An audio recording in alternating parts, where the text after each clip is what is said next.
Hello everyone, welcome और welcome back to my YouTube channel. And if you new to my channel तो please यार video को like कर देना, channel को सब्सक्राइब कर देना और बेल आइकन को भी प्रेस कर देना। आज मैं आप लोगों के साथ अपनी एक्ने जर्नी शेयर करने वाली हूँ और साथ ही साथ ये रेटिनॉल जर्नी पर भी होने वाली है, क्योंकि मैंने इसी बीच रेटिनो भी स्टार्ट कर दिया था और इसकी पूरी जर्नी भी मैं आप लोगों के साथ शेयर करने वाली हूँ, क्योंकि मैंने क्या क्या फेस किया और कौन कौन से मैंने चीज़ों को ध्यान दिया और आगे मैंने क्या क्या अलग चेंजेस किए अपनी स्किन केयर रूटीन में, वो सब कुछ मैं आप लोगों के साथ शेयर करने वाली हूँ। एंड में आपको कुछ टिप्स एंड ट्रिक्स भी दूंगी कि अगर आप रेटिनो जर्नी स्टार्ट कर रहे हो तो आपको किन किन बातों का ध्यान रखना चाहिए। 2020 में मुझे एक्ने होना स्टार्ट हो चुके थे। मुझे ऐसा नहीं है कि एक्ने नहीं होते थे, एक्ने होते थे बट इतने मेजर नहीं हो रहे थे, क्योंकि मैं उस टाइम पे बीएड कर रही थी एंड सुबह जाती शाम को वापस आती, इतना ज़्यादा थक जाती कि बस मुंह धोया और सो जाती थी। कोई स्किन केयर रूटीन नहीं करती थी और मैं हल्का हल्का मेकअप करके भी जाती थी, बस मुंह धो के फिर सो जाती थी। इससे जो मेरे पोर्स है ना वो क्लॉग होने लगे थे एंड पानी की कमी भी हो रही थी। मैं पानी अच्छे से नहीं पी रही थी पूरा दिन, तो जिसकी वजह से मुझे पिंपल्स होना स्टार्ट हो गए थे, बट वो भी मैं क्योर कर ही रही थी। ऐसे ऐसे बीतते बीतते 3 साल हो गए, मुझे पिंपल्स हो रहे थे, उसके डार्क स्पॉट रह रहे थे, धीरे धीरे ये इतना बढ़ने शुरू हो गया था। फिर जब मैं जॉब करना मैंने स्टार्ट किया स्कूल में, उस टाइम पर तो ऐसा हो गया कि मेरे पास बिल्कुल भी टाइम नहीं है, मैं अपनी स्किन का ख्याल ही नहीं रख रही।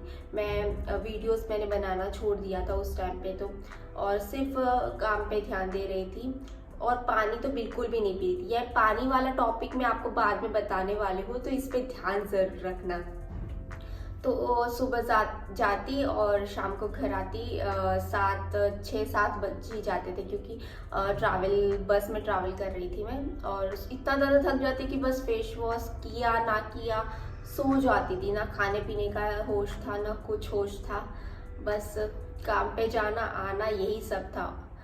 फिर मुझे बहुत ज़्यादा पिंपल्स होने लगे। मैं उस वक्त अपने पिंपल्स को, अपने स्पॉट्स को छुपाने के लिए मेकअप करना शुरू कर दिया। उस वक्त तो मेकअप से वो दिख नहीं रहे थे, तो मुझे इतना फ़र्क नहीं पड़ रहा था।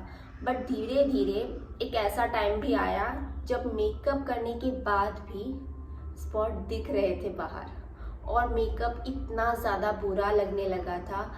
स्किन एकदम डल सी हो गई थी, कोई ग्लो नहीं था, कुछ भी नहीं था, बस स्पॉट्स ही दिख रहे थे फेस पे। मुझे समझ नहीं आ रहा था कि मैं क्या करूं। मैं डर्माटोलॉजिस्ट के पास गई बाद में एंड उन्होंने मुझे कुछ क्रीम्स लिख के दिए, ट्रीटमेंट किया। मैंने 2 मंथ्स तक फॉलो किया बट मुझे कोई फ़र्क दिख नहीं रहा था, तो मैंने वहाँ जाना फिर छोड़ दिया। मैं 2 मंथ्स तक उनकी मैंने जो भी गाइडेंस थी वो फॉलो किया और मुझे ज़्यादा कोई फ़र्क नहीं दिख रहा था। फिर उन्होंने मुझे कहा कि मैं केमिकल पीलिंग करा दूँ, तो मैंने सोचा कि ये भी करा के देख लेती हूँ, क्योंकि मेरी जो स्किन है वो ऑयली एक्ने प्रोन स्किन है, मतलब थिक स्किन है, तो मुझे इतना केमिकल से इतना डर नहीं लगा। अगर पील भी होगी तो इतना ज़्यादा फ़र्क नहीं पड़ेगा मुझे, तो मैंने वो भी करा दिया। बट उसके बाद जो स्किन पील हो रही थी वो बहुत ही थिक स्किन पील हो रही थी, पर ठीक है वो भी हो गया। उसके बाद में मेरे स्पॉट वैसे के वैसे ही थे। ऐसा होता है ना कि अगर आपकी स्किन ऊपर से पील हो गई तो जो स्पॉट है वो कम हो जाते हैं, दिखना बंद हो जाते हैं या ख़त्म हो जाते हैं, दिखते नहीं है। मेरा ऐसा नहीं था, ऊपर की स्किन पील हुई लेकिन स्पॉट अभी भी दिख रहे थे। मतलब मेरे स्पॉट जो थे, डार्क स्पॉट पिंपल के, वो बहुत ही ज़्यादा डीप थे, क्योंकि मैंने उन्हें फोड़ा था। यस, मैंने उन्हें ना हाँ ऐसे दबा दबा के फोड़ा था, जिसकी वजह से वो बहुत ही ज़्यादा तक डीपली वो उसका जख्म हो चुका होगा, इसलिए वो बहुत ही ज़्यादा डीप स्पॉट्स थे, तो जल्दी ठीक ही नहीं हो रहे थे। तो फिर मैंने सोचा कि अब ये तो काम नहीं कर रहा, मैंने फिर वहाँ जाना छोड़ दिया डॉक्टर के पास और खुद ही यूट्यूब पर सब कुछ सर्च करने लगी। फिर मैंने रेटिनो के बारे में सुना। यस, तो यहाँ से मेरी रेटिनॉल की जर्नी स्टार्ट होती है।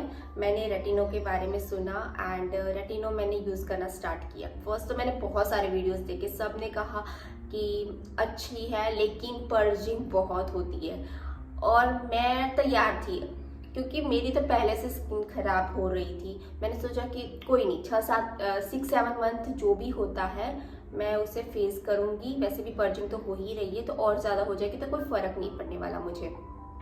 एटलीस्ट एंड में तो मेरी स्किन ठीक हो जाएगी।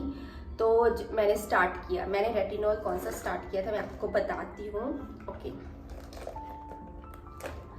मैंने ये रेटिनॉल क्रीम 0.05 स्टार्ट की थी।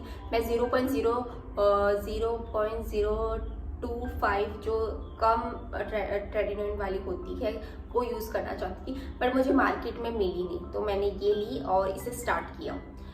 इसे स्टार्ट करने के बाद 10 डेज मेरे बहुत अच्छे गए। मतलब मेरी स्किन मतलब मुझे एकदम ग्लोइंग एंड ब्राइटनिंग फील हो रही थी। देन धीरे धीरे धीरे इसने पर्जिंग करना स्टार्ट कर दिया, और ये पर्जिंग मुझे 6 to 7 मंथ रही है। अभी भी मुझे पिंपल्स होते हैं लेकिन इतने नहीं होते। जो उस टाइम पर जो 6 to 7 मंथ तक मेरी जो पर्जिंग रही वो बहुत ही ज़्यादा हैवी रही थी। आप फेस देख सकते हो, मैं आपको यहाँ पे लगा दूँगी फ़ोटो। तो वो बहुत ज़्यादा पर्जिंग हो रही थी, एंड मेरी जो यहाँ की स्किन है वो भी सेंसिटिव हो गई। मेरी पूरी स्किन, अब जो मेरी स्किन जो ऑयली और थिक स्किन थी, अब वो स्किन हो गई है सेंसिटिव। मतलब कुछ भी लगाओ मुझे बहुत ज़्यादा जलन होने लगती थी स्किन पे। तो मैंने अपना थोड़ा स्किन केयर रूटीन भी चेंज कर दिया था। सेंसिटिव स्किन के जो प्रोडक्ट्स होते हैं वो भी अपनी स्किन केयर रूटीन में ऐड कर दिए थे, एंड मैंने इसे स्टार्ट ही रखा। अभी तक मैं इसे स्टार्ट ही रखा है, और ये अभी तक इतनी ही हुई है पूरी। ये बहुत ज़्यादा चलती है। तो बहुत ज़्यादा पर्जिंग हो रही थी, एंड पिंपल्स होते थे, ख़त्म होते थे 2-3 दिन में, एंड बट उसका दाग रह जाता था। तो अभी ऐसा हुआ 7th मंथ के बाद कि मेरे बहुत सारे दाग रह गए। ये पूरा फेस पिंपल्स के दाग से भर गया। पिंपल्स नहीं है, अब पिंपल्स की जो जर्नी थी वो ख़त्म हो चुकी है। अब मुझे स्टार्टिंग हो गए हैं बहुत सारे दाग जो पिंपल्स की वजह से आ चुके थे। अब मैं उसे ठीक करने के लिए क्या करूं? अब मुझे पिंपल्स तो ख़त्म हो गए थे, तो मैंने फिर अपनी रेटिनॉल को थोड़ा सा चेंज कर दिया। कौन सी ली थी मैंने? ये ली। ओके, तो मैंने ये रेटिनॉल क्रीम यूज़ की 0.025% क्रीम अब मैंने स्टार्ट कर दी है, एंड मैं इसे रेगुलर यूज़ कर रही हूँ। अभी तो मैं रेगुलर यूज़ कर रही हूँ क्योंकि मुझे अभी स्पॉट की प्रॉब्लम तो है ही, तो मैंने इसे स्टार्ट कर दिया। 7 मंथ के बाद ये हुआ कि मेरे पिंपल्स तो ख़त्म हो चुके थे। मुझे पिंपल्स आना स्टार्ट नहीं था, मतलब मुझे पिंपल्स ख़त्म हो चुके थे, अब मुझे पिंपल्स नहीं हो रहे थे। रेटिनॉल ने मेरी स्किन पर सूट कर लिया था, बट मेरी स्किन हो गई थी बहुत ही ज़्यादा डल, ड्राई, एंड मतलब ऐसी हो गई थी कि देखना ही अच्छा नहीं लग रहा था। तो अब मैं क्या करूं? मतलब कुछ भी करूं, रेटिनॉल लगाने के बाद वजह से मेरी स्किन ड्राई हो रही थी, डल हो रही थी। मुझे कुछ समझ नहीं आ रहा था अब मैं क्या करूं। बहुत ही ज़्यादा, मतलब ये जो आईज का नीचे का एरिया है ना, ये उसमें रिंकल्स आना स्टार्ट हो चुके हैं। यस, ऐसा हो चुका है मेरे साथ, एंड मैं काफ़ी ज़्यादा टेंशन में थी कि अब मैं क्या करूं। मतलब ये पूरी जर्नी 3 साल हो चुके इस स्पॉट्स को लेके, पिंपल्स को लेके। मतलब मैं अच्छा फेस कब दिखूंगी, मैं यही सोच रही थी, मेरा फेस कब अच्छा मुझे देखने को मिलेगा। फिर फाइनली मैंने और सर्च किया, देन मुझे मिला पेप्टाइड सीरम। तो मैंने इसे स्टार्ट किया। मुझे यूट्यूब पर एक डॉक्टर जो डर्माटोलॉजिस्ट है वही उन्हें बता रही थी कि रेटिनॉल के साथ अगर आप पेप्टाइड भी यूज़ करते हो तो वो ज़्यादा अच्छा वर्क करता है, एंड पेप्टाइड आपको रिंकल्स को भी कम करता है, एंड साथ ही साथ डार्क स्पॉट, एक्ने को भी ठीक करता है। तो मैंने पेप्टाइड को मंगवा लिया। बहुत सारे पेप्टाइड्स अवेलेबल है। मैंने सोचा कि ऑर्डिनरी पेप्टाइड को यूज़ करूँ उससे पहला मैं एक अफोर्डेबल पेप्टाइड यूज़ करती हूँ, क्योंकि वो थोड़ा कॉस्टली था, 1400 के आसपास था। और मैंने पहले ही मिनिमलिस्ट का ही ट्राई करने का सोचा कि ये देखते ये कैसा असर करता है कि नहीं करता, तो फिर हम और ज़्यादा अच्छी कंपनी में जा सकते हैं। तो फिर मैंने ये स्टार्ट किया, एंड बहुत ही अच्छा फ़र्क मुझे फर्स्ट डे में ही मिल चुका था। मैं नाइट में इसे लगा के सोती थी, उसके बाद मैं मॉइस्चराइज करती थी, एंड देन उसके बाद मैं रेटिनॉल लगा के उसके बाद फिर से मॉइस्चराइज लगा के सो जाती थी। एंड सुबह मेरी स्किन बहुत ही ज़्यादा मुझे ग्लोइंग दिखने लगी। मतलब जो पहले जो स्किन थी ड्राई और बहुत ही ज़्यादा डल दिख रही थी, वो अब इसकी वजह से मुझे नहीं दिख रही। मतलब इतनी ज़्यादा ठीक नहीं हुई है, मैं ये नहीं कह सकती मिरेकल हो गया है, ऐसा नहीं है, बट हाँ मुझे फ़र्क दिखा है। तो ये थी मेरी ट्रेटिनोइन की जर्नी एंड काफ़ी ज़्यादा उतार चढ़ाव के साथ अब फाइनली मुझे एक्ने की तो प्रॉब्लम ख़त्म हो चुकी है और ट्रेटिनोइन ने मेरी स्किन पर सूट भी कर दिया है एंड मैंने पेप्टाइड भी स्टार्ट कर दिया है इसके साथ ही साथ, क्योंकि मेरी जो एज है वो लेट 20 में है, तो मैं ये सब यूज़ करना आप स्टार्ट कर सकती हूँ। अगर आप लेट 20s में हो तो आप स्टार्ट कर सकते हो। अगर आपको पर्जिंग नहीं चाहिए ना, आपको चाहिए कि एक्ने पिंपल्स ख़त्म हो जाए, तो आप ये मिनिमलिस्ट का पेप्टाइड सीरम यूज़ कर सकते हो। देखो अगर आपको कोई प्रॉब्लम नहीं है तो आपको इससे फ़र्क इतना नहीं दिखेगा, क्योंकि आपकी स्किन में कोई प्रॉब्लम ही नहीं है तो आपको कैसे इसका फ़र्क दिखेगा। बट मुझे क्या था कि मेरी स्किन डल हो रही थी, डल हो चुकी थी, रिंकल्स आ रहे थे, बहुत ही ज़्यादा स्किन मतलब दाग धब्बों से भरी हुई थी। तो मैंने जब इसे यूज़ करना स्टार्ट किया तो मुझे फ़र्क दिखा। अगर आपकी स्किन एकदम क्लियर है तो आपको इतना फ़र्क नहीं दिखेगा। मैंने सोचा था कि मैं इस वीडियो में पूरा अच्छी तरह से अपना स्किन केयर रूटीन करके दिखाऊंगी, बट कोई नहीं, मैं आज सिर्फ आप लोगों के साथ बात करने आई हूँ, अपनी ट्रेटिनोइन जर्नी, अपनी एक्ने जर्नी को शेयर करने आई हूँ एंड कुछ टिप्स एंड ट्रिक्स भी देने वाली हूँ एंड में। और कोई नहीं, मैं इसके बाद जो वीडियो बनाऊँगी उसमें आप अपना पूरा स्किन केयर रूटीन जो मैं फॉलो कर रही हूँ वो आप लोगों के साथ डेफिनेटली शेयर करूँगी। तो अब मैं आपको कुछ टिप्स एंड ट्रिक्स देती हूँ। जो अगर आप ट्रेटिनोइन अगर जर्नी स्टार्ट कर रहे हो तो आपको पर्जिंग ओके, तो आपको पर्जिंग होगी, ये आपको पता है। तो जब भी आपको पिंपल्स होते हैं स्पॉट ट्रीटमेंट किया करो। स्पॉट ट्रीटमेंट में ऐसा नहीं कि आप कोई केमिकल की चीज़ यूज़ कर रहे हो, बाहर की कोई क्रीम लगा के स्पॉट ट्रीटमेंट कर रहे हो, ऐसा मत करो। नॉर्मली जो मुल्तानी मिट्टी है उसमें नीम पाउडर ऐड कर दो, पानी में मिक्स करके उसे स्पॉट ट्रीटमेंट कर दो, तो वो पिंपल ज़्यादा जल्दी हील होगा एंड उसका स्पॉट नहीं बनेगा।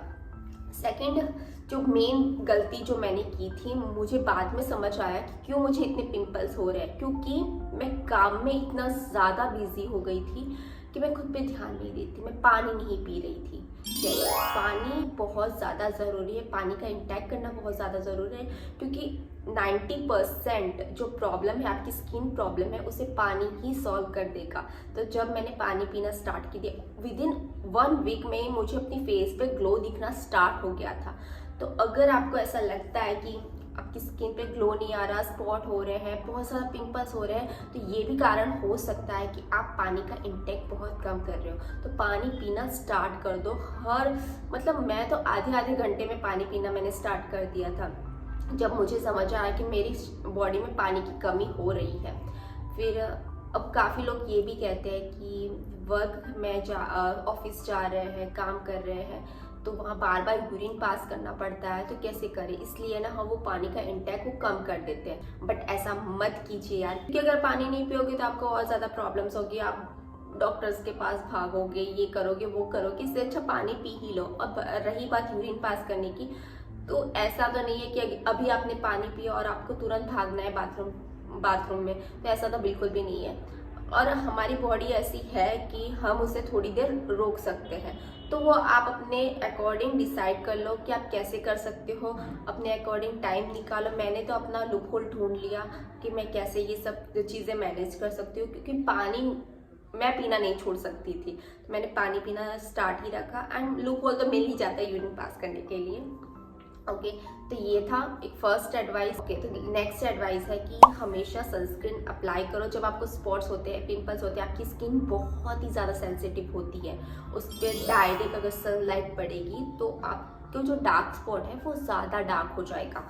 तो मैं हमेशा सनस्क्रीन अपने पास रखती हूँ। मैं यूज़ करती हूँ यूवी डॉक्स का सिलिकॉन सनस्क्रीन जेल, बहुत ही ज़्यादा बढ़िया जेल है।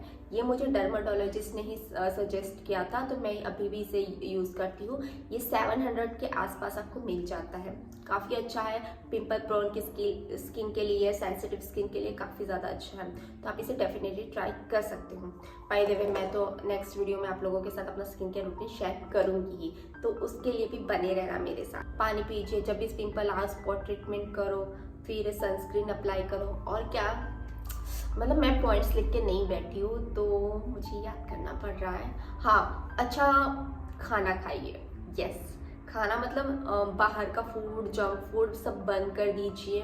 बाहर का जंक फूड बंद कर दीजिए, तला हुआ खाना बंद कर दीजिए एंड अच्छा हेल्दी फूड इंटेक कीजिए, फ्रूट्स इंटेक कीजिए। तो ये सब करके भी आप अपनी स्किन को हेल्दी रख सकते हो। और मुझे अपनी इस जर्नी पे एक और चीज़ पता चली कि मुझे दूध सूट नहीं करता। यस, मैं पहले मिल्क पीती थी, मैंने सोचा कि अच्छा होगा, बॉडी के लिए अच्छा है, कैल्शियम मिलता है। तो मैं यहाँ जब अकेली रहने आई तो मैंने दूध पीना स्टार्ट कर दिया था। उसकी वजह से भी मुझे पिंपल्स हो रहे थे, पर पहले मुझे समझ नहीं आ रहा था, क्योंकि दूध तो हम पहले भी पीते थे, तो अब पियेंगे तो क्या ही अलग हो रहा है। तो नहीं, वो अलग था, क्योंकि एक एज के बाद मिल्क हमें हमारी बॉडी को सूट नहीं करता। वो बचपन में हमने पिया, वो हमारी बॉडी को सूट किया, बट अब जाके मिल्क मेरी बॉडी को सूट नहीं कर रहा। उसकी वजह से भी मुझे पिंपल्स आना स्टार्ट हो चुका था। तो मैंने क्या किया कि मिल्क को स्टॉप किया, शुगर स्टॉप कर दी, शुगर खाना बंद कर दिया। मुझे अगर मीठा खाने की क्रेविंग हो रही है तो मतलब थोड़ा बहुत खा लेती हूँ, थोड़ा बहुत मतलब ऐसा कोई बाहर की चीज़ नहीं खाती। कभी खीर बना ली, हफ्ते में एक बार कभी खीर बना ली, कभी कुछ बना लिया, तो इसमें मैं शुगर इंटेक कर लेती हूँ। पर वैसे मैं शुगर नहीं खाती। एंड मैंने चाय भी बंद कर दी तो चाय की जगह मैं रोज़मेरी टी पीने लगी हूँ, जो आपकी स्किन के लिए काफ़ी अच्छा है, आपकी हेयर के लिए काफ़ी अच्छा है, आपके माइंड के लिए, आपके स्ट्रेस को कम करने के लिए काफ़ी अच्छा है। तो रोज़मेरी टी मैंने सुबह सुबह स्टार्ट कर दी थी। ये सारी चीज़ें मैंने अपनी डेली रूटीन में ऐड ऑन की, जिसकी वजह से मतलब काफ़ी मुझे फ़र्क पड़ा है। और मैं ये नहीं कहती कि मेरी स्किन अभी बहुत ही ज़्यादा अच्छी हो चुकी है।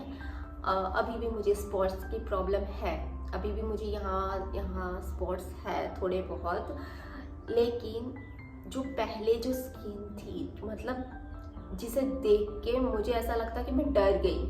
और मैं बाहर काम करने जा रही हूँ, मुझे ऐसा लगता था कि सब मेरे फेस की तरफ देख रहे हैं, मैं कैसे काम करूँ, मुझे कॉन्फिडेंस फील नहीं होता था।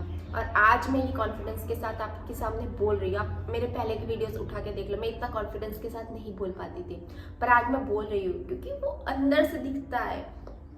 जब आपकी बॉडी फिट है, आपकी स्किन अच्छी दिख रही है, तो आप अपने आप कॉन्फिडेंस फील करते हो। तो वही चीज़ मेरे साथ भी हुई है। मतलब इतनी ज़्यादा शर्म आती थी, बट अब ठीक है अब काफ़ी ठीक है। तो बस यही चीज़ें फॉलो करो। और पानी पीना तो बिल्कुल मत छोड़ना, क्योंकि पानी ही आपकी स्किन को यूथफुल बना के रखेगी।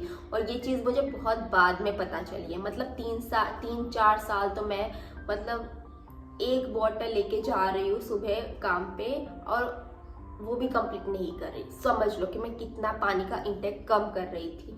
तो अब मुझे समझ आया, अब मैं तो दिन में 2-3 बॉटल्स ख़त्म कर देती हूँ।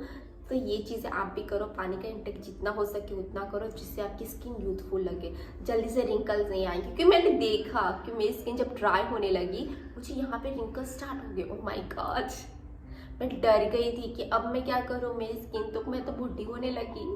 बट पानी पीने के बाद मुझे बिल्कुल फ़र्क दिखा है।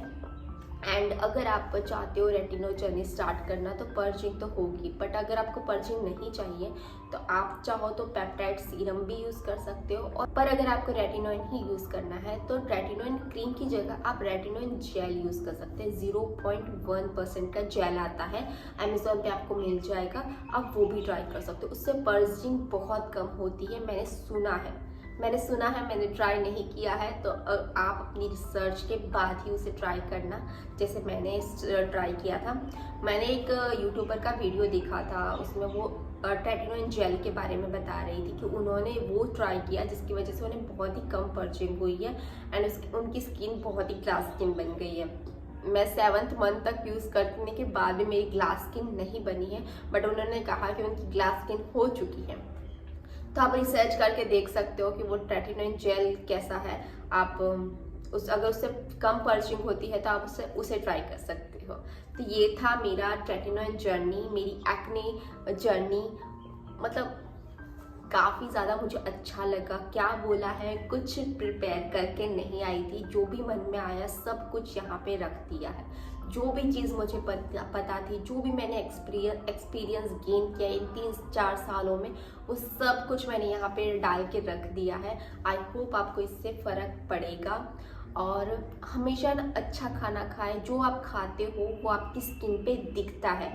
तो अच्छा फूड इंटेक कीजिए, मसालेदार मत खाइए, डेयरी प्रोडक्ट्स मत लीजिए। डेयरी प्रोडक्ट्स मतलब आप दूध लेना बंद कर दीजिए, मक्खन लेना बंद कर दीजिए, ये आपकी स्किन पे पिंपल्स ला सकते हैं। पनीर लीजिए, छाछ लीजिए, अभी तो गर्मियाँ भी स्टार्ट होने वाली है तो स्किन के लिए काफ़ी अच्छा है। छाछ लीजिए, पनीर लीजिए, घी भी आप खा सकते हो थोड़ा बहुत, तो घी भी आपके शरीर के लिए अच्छा ही है। आई होप आपको ये वीडियो पसंद आया होगा, मेरी जर्नी, मेरा जो एफर्ट है वो आपको पसंद आया होगा। तो प्लीज़ यार वीडियो को लाइक और चैनल को सब्सक्राइब ज़रूर करना। और अगर आप चाहते हो कि मैं अपना स्किन केयर रूटीन शेयर करूँ जो मैं अभी फॉलो कर रही हूँ, मैंने उस टाइम मतलब अभी मेरा वो जो मैं फॉलो कर रही थी वो मैं अभी भी फॉलो कर रही हूँ, बस एक पेप्टाइड सीरम उसमें एड ऑन किया है जस्ट। तो अगर वो स्किन केयर रूटीन अगर आप देखना चाहते हो तो मुझे फॉलो करना और मुझे कमेंट में ज़रूर बताना कि आप वो स्किन केयर रूटीन देखना चाहते हो। तो मैं मिलती हूँ आपको अपने नेक्स्ट वीडियो में, तब तक के लिए till then take care, bye bye.